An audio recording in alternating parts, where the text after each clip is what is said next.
Now, you can't tell an athlete to invert or evert, right? Because they'll go, what? So you have to think of words to explain to your athlete what you would like them to do. Now I'm going to do it passively. So I'm going to ask my athlete just to rest, and I had to tape myself because I was injured, but there's no blood exposure now. I'm clear. I'm going to first ask her to relax, and we'll take the tension off.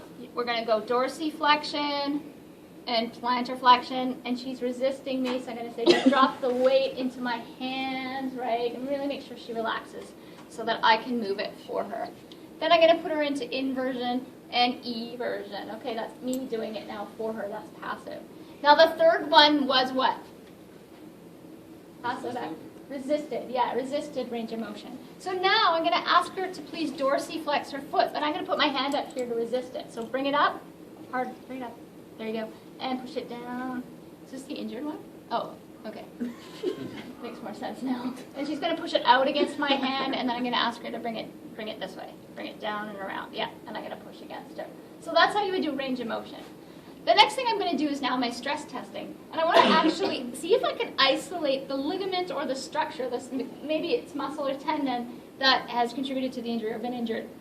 The first thing I do is rule out fracture, and you can see I've got two of them listed there that I want you to know. One is I want to be able to hold the structure in such a way as to tweak or to put a little bit of tension on those ligaments.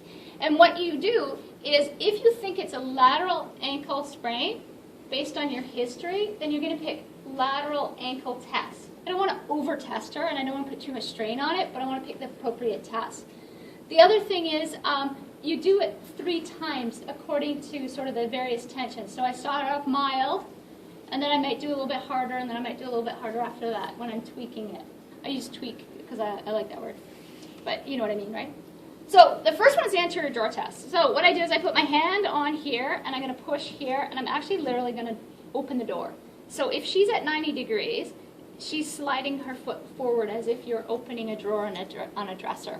So I have my hand under here, and I'm sliding it. If there's ankle disruption, this will tell me, it will tell me both deltoid and also the lateral side because it's sliding and it's giving way, but mostly it tests for the lateral side. So I push up like that. Now, one of the things about the drawer is if it's really damaged on the lateral side, this drawer will open really far and very easily. So even if it's just a little bit, she might just say it's painful to do that, but if it keeps going, then there's no ligament that's intact that's holding it in place, right? So you get a lot of laxity. You're testing for the laxity of that joint. Tailor tilt is really good because the tailor tilt allows you to test specifically for which ligament. In the 90-degree position, all I do is I grab sort of the calcaneus and I tilt the talus like this. So tailor tilt. But normally what happens is you tear that ATF. So I wanted her to plantar flex, and then I'll do it down here as well. And that allows me to sort of isolate that ligament right here. So 90-degree tailor tilt, and then isolating ATF is in that position. And you know, you can even see that strain. If I do that, you'll be able to see that ligament is under strain there. So tailor tilt is a really good one. You can even tailor tilt medially.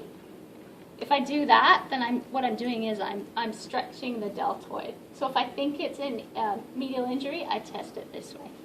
Now the thing about the deltoid is you really need to tailor tilt it with a little bit of an external rotation or an abduction away, because that's probably how you same. So you tailor tilt, but now I'm going to externally rotate it. So what you're doing really on this one is you can use the left hand to tweak it and then pull it away, pull the toes away like that, and that really stretches that out. You can see like that.